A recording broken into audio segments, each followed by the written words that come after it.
Hello! Okay, so this is going to be your short little tutorial on how to use Blender. You're going to open up Blender, whether it's on your desktop or where you store it in your file sorting system. Again, on Mac and Windows, it's the same. Double click, it will launch open.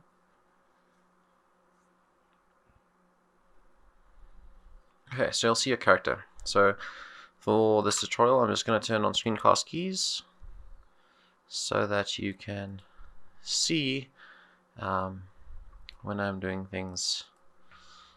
There you go. So you'll see on the left when I do something, it will show you what I'm pressing. Okay. So you'll notice there is two objects. There's your physical character and your character rig. You want to select your character for now, just to explain how everything works. To pan and rotate, middle click and hold it in, middle mouse button, and you'll rotate around. Shift and middle mouse button will just move it from side to side. So that's how I move around. It's all up to you. If you have a numpad, you can press numpad 1 for front view, numpad 3 for side view, and numpad 7 for top view. 5 toggles is numpad 5 toggles your perspective to orthographic. If you do not have a numpad, most Mac keyboards do not, you can go into preferences and you can activate emulate numpad under your input tab. Then when you press your normal 1, 3 and 7 keys, it will emulate the numpad for you.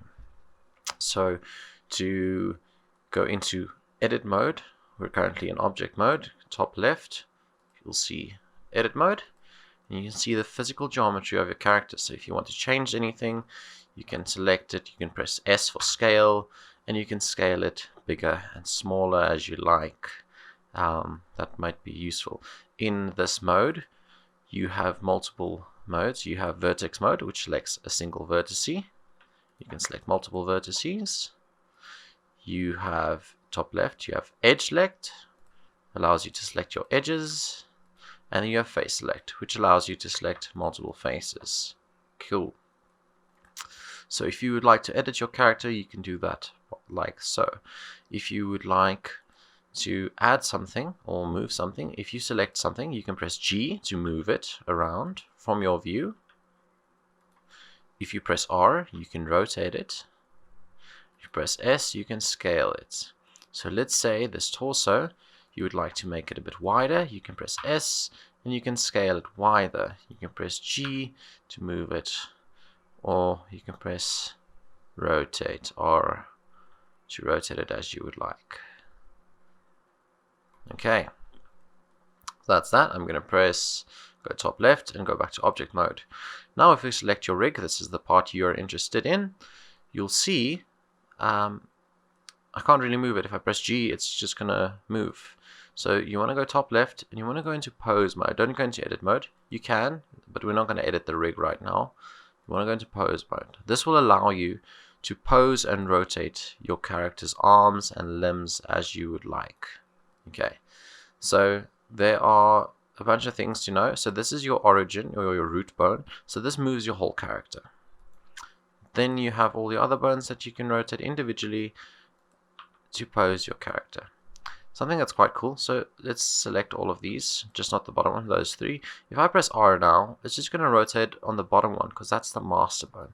But if you would like this to be a bit more smoother, we'll see here, top right, we have individual origins. Now this is kind of cool. If you select these three and you press R, it will bend them sort of the same amount. So it'll just make your poses a bit more smooth because it calculates the in-betweens for you automatically. Okay, same thing for the arms. If you rotate them, you can rotate them individually, whereas if it was set to default, which was bounding box, it will rotate off a generated center. You can see here, that's the center right there. Okay, and from here, because this is the root bone, this moves everything. Let's say you want to do a sitting pose. I just press numpad 3 to go side view. I will select both of the legs and I'll press R to rotate them. And I'll take the upper spine and I'll rotate that a little bit. the one above it, press R, rotate that a little bit. Now when I take this root bone, it rotates the whole character.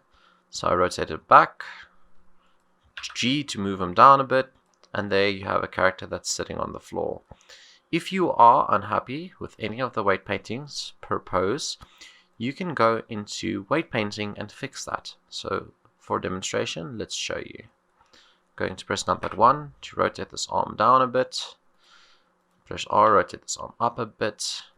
Okay, so we're going to go top left, go back into object mode, select the mesh, go into weight paint mode. Now you want to look for the bones. So this is the bone selected, but I want to focus on the stomach first. So on this bottom right hand tab, you'll see these 3 little dots. You select them, and you'll get the list of vertex groups created for each bone. We want to find the pelvis bone, the pelvis and the backbone. So let's search. There's the pelvis. You'll see it highlights this little part, and the back highlights this little part. Okay, I'm going to go to the pelvis, or the back, and we want to work on this front here because it's a little rough, I guess. So what we're going to do, we're going to go top left to your brushes, because this is a brush. We're going to go to mix. To change your brush size, you can press F and move your mouse. It will scale. It's bigger and smaller. If you press Shift F, this is the strength of your brush. So let's make it sort of soft. Press F to make it a little bit bigger. I'm going to go in here and just smooth that out. See it smooth. It depends on the amount of time you want to spend on this, but you can smooth that out quite a bit and it will look a lot better. Let's go a bit to the pelvis, smooth that out. Just nice and smooth. There you go. I think that looks a lot better. Now we can go back to object mode, top left, object mode, and you'll see it looks a little bit better. If you're still unhappy with that, something else we can do is add a subdivision surface modifier. So there's one already, but we can up the resolution a little bit. I'll add a bit more detail.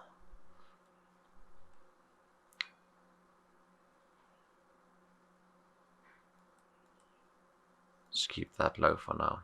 Okay. I think that is it for now. If you want to add some materials to your character, you can do so. You can select your character, the mesh. You'll see over here at the bottom right, there's a material view. If you click on it, you can say new. And now you can assign a material to your character. So to view it, you on the viewport press Z and go to material preview. You'll see it's blue. You want to change it back to white. You can click on the base color tab, click on the color, make it the color you wish. Send it back to white. So let's say call this material body. I just select the material and rename it. I'm going to add another one. I'm going to add another one. And I'm going to rename this eyes. So now to assign this material to the eyes, go into edit mode and we'll select the eyes. Don't worry about this. It goes to the original body mesh before the posing. So don't worry about it. It will break temporarily. You want to select the eyes. To do this, you can hover over the object and press L. Hover over this object, press L, and then you can click on your eyes material and press assign. Now if you change the color to, let's say, black, your eyes will be black, and you've changed your eye color. You can do this for all the separate parts, so this would be the ears, the little hairbands, the nose. If you want, let's say, to make your arms black, what you do is you press you press Alt and then left click on the area. So this edge loop, I want to select this edge loop, and I want to press this edge loop. So you press Shift Alt, select this edge loop and this edge loop, and then I can assign the material to that area. So if I press assign, this area will also become black. Now I can do this with another material. I'll click on the plus sign, click on new material, give it a color, let's say reddish, and I can make this and I assign this to the selected area. So now it has a nice, pink red color. In terms of posing, you can keep this pose if you go back to pose mode. So select your rig, go back to pose mode, top left.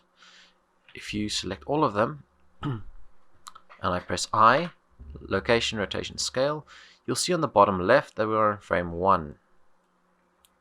If we move to frame 2 now, and you can just click and drag, or you can just click. I think the arrow keys left and right also moves your keyframes for you. Now let's go back and change this pose. So let's say the arms moves sideways and the head rotates to the side. I want to do the individual origins to smooth it. It's going to look upwards and then look more upwards. This is a pose now. We're happy with this pose. So we're going to select all of the bones by left clicking and dragging. And I'm going to press I, location, rotation, scale. And now I have both these poses stored. So you can do multiple poses. If you don't use keyframes after one each other, let's say I put this on frame 10, you'll see it transitions from A to B as it switches between the two keyframes. If you want to have it static, you can just put them right after each other and they'll sort of snap to the next one.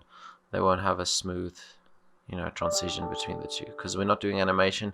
It's just to increase your pose library. When you're happy, you can create as many poses as you like. You can end the keyframes here, so they, let's set this to 10. Let's say you can set this value to as high as you want here at the bottom right, or as low as you want. This is just, again, if you want to make poses and keep them, or else you can make a pose and then save your file, and then you can save it as a pose. You can call it pose sitting or pose standing. I hope this helped, and do let me know if there's anything else that I can assist with. Thank you.